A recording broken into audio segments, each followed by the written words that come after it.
자, 사랑하는 성도님들, 오늘 말씀은 예수님께서 가버나움 지역에서 사역하시면서 회당에 들어가셔서 설교하시고 또 귀신을 쫓아내시고 또 베드로의 장모의 병을 고치시고 이어서 많은 병자들과 귀신 들린 자들을 고치신 내용이 오늘 본문의 말씀에 나와 있습니다. 예수님께서 가버나움 지역, 다시 말해서 갈릴리에서 사역을 시작하셨는데 안식일에 회당에 가셔서 말씀을 나누시는데 그 말씀에 권위가 있었다라는 것이 지금 기록되어져 있습니다. 회당에서는 유대 지도자들이 나와서 설교를 하지요. 근데 그들의 교훈은 힘이 없었습니다. 왜냐하면 자신의 말에 권위를 부여하기 위해서 유명한 랍비의 말을 인용하는 것에만 온 신경을 쏟는 경우가 많았기 때문입니다. 그런데 예수님의 가르침에는 그 자체로서 권위가 있었습니다. 그 중에 귀신 들린 자가 나와서 소리를 지르는데 예수님께서 설교하시는데 방해가 될 정도로 나와서 소란을 피웠습니다. 예수님께서는 귀신 들린 사람을 꾸짖으신 것이 아니라 더러운 귀신을 꾸짖으시고 그 사람을 고쳐주셨습니다. 이 사역은 너무나 중요한 상징적인 사건입니다. 그래서 마가는 이 사건을 예수님의 첫 공식 사역으로 기록해 놓은 것입니다. 전에 말씀드렸죠. 마가복음은 어떤 목적을 가지고 그 목적에 맞게 쓰여지고 있습니다. 이 사건은 예수님께서 귀신들도 예수님의 말씀 앞에 복종할 수밖에 없는 하나님의 아들로서 메시아로서 이 땅에 오셨다는 것을 증거하는 사건입니다. 여러분, 다시 말해서 예수님의 공생의 사역으로 이 땅에 하나님의 나라가 임했고 어제 우리가 묵상한 것처럼 하나님의 통치가 임한 것입니다. 예수님의 사역으로 사탄의 권세가 무너지고 마침내 사탄의 권세를 끝내시고 최후 승리를 거두게 되실 것이다 라는 것을 보여주는 말씀입니다. 하지만 여기서 우리가 생각해 봐야 될 것은 예수님의 이 사역을 막고 방해하려는 그런 세력이 있었다는 것입니다. 23절과 24절을 보면 마침 그들의 회당에 더러운 귀신 들린 사람이 있어 소리질러 이르되 나사렛 예수여 우리가 당신과 무슨 상관이 있나이까? 우리를 멸하려 왔나이까? 나는 당신이 누구인 줄 아노니 하나님의 거룩한 자니이다. 이렇게 귀신 들린 자가, 귀신이 이 얘기를 하는 겁니다. 예수님께서 회당에서 말씀하시는 중에 귀신 들린 자가 나와서 방해를 하는데 사실 이 시점은 예수님의 제자들도 그렇고 회당에 앉아있는 많은 사람들이 예수님께서 메시아라는 사실을 정확하게 알지 못하던 시점입니다. 그런데 귀신 들린 자는 먼저 예수님께서 어떤 분이신지를 지금 명확히 알고 있습니다. 뭐라고 했습니까? 지금 뭐라고 했냐면 나는 당신이 누구인 줄 아노니 하나님의 거룩한 자니이다. 이것이 지금 귀신의 고백입니다. 여러분, 귀신이 예수님을 인정하고 경배하는 내용이 아닙니다. 사탄은 어떻게 해서든지 그 자리에 앉아서 예수님의 말씀을 듣는 사람들이 예수님과 멀어지게끔, 복음을 듣지 못하게 하게끔 이렇게 멀리 예수님과 떨어뜨려 놓는 것이 사탄의 목적입니다. 지금 귀신 들린 자가 그 앞에서 거기에서 방해를 하는 것은 이런 사탄의 다급한 마음이었던 것입니다.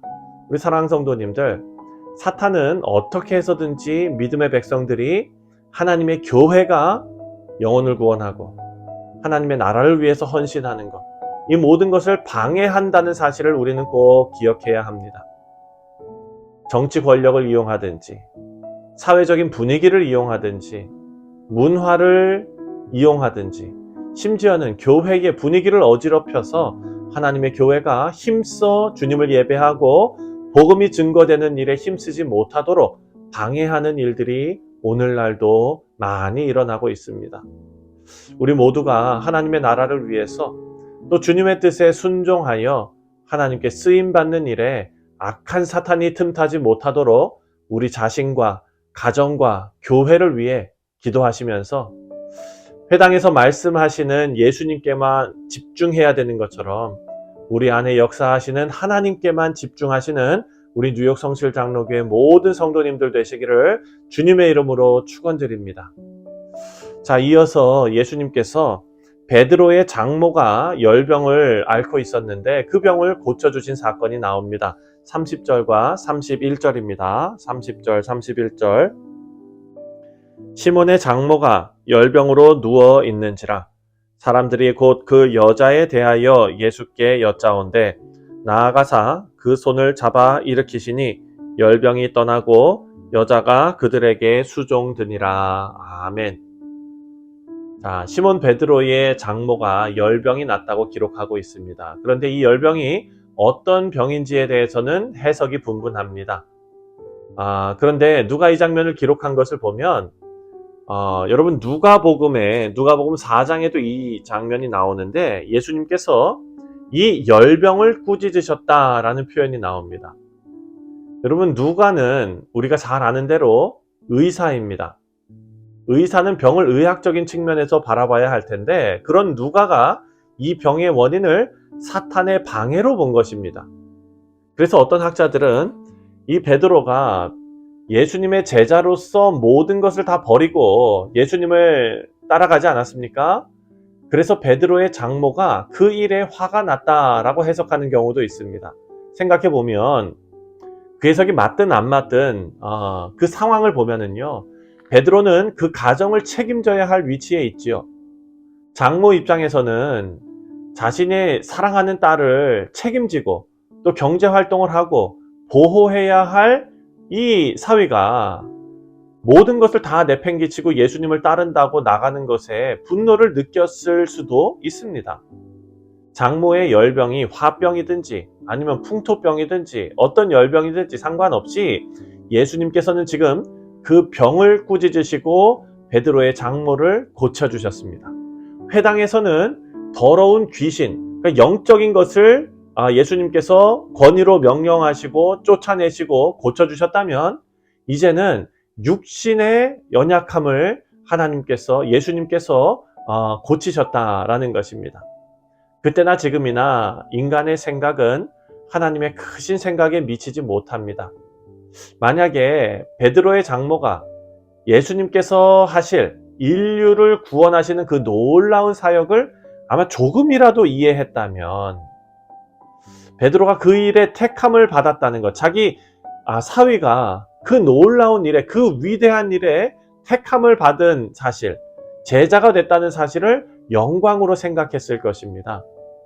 예수님께서 오셔서 병을 꾸짖으시고 고치시는 이 능력을 직접 경험하고 예수님의 자비와 사랑과 은혜를 경험한 이 베드로의 장모와 또 베드로는 예수님을 따르라 라는 명령에 순종하는 것이 어떤 것인지 눈으로 보고 경험하며 알게 되는 귀한 기회가 되었을 것입니다. 사랑하는 성도님들, 베드로와 그리고 그 장모에게는 구원이 임했습니다. 예수님의 부르심에 반응하고 순종하고 여러분 이 모든 이에게는 하나님의 구원이 임했습니다. 베드로의 장모는 예수님을 수종들고 또 베드로는 위대한 사도로서 주님을 섬기게 되었습니다. 여기서 우리가 또 한 가지 생각해야 될 것은 예수님께서 병자를 고치신 시점입니다. 29절에 보니까 예수님께서 안식일에 병자를 고치셨습니다. 29절을 보면 회당에서 나와 곧 야고보와 요한과 함께 시몬과 안드레의 집에 들어가시니 지금 예수님께서 안식일에 회당에서 설교하시지 않았습니까?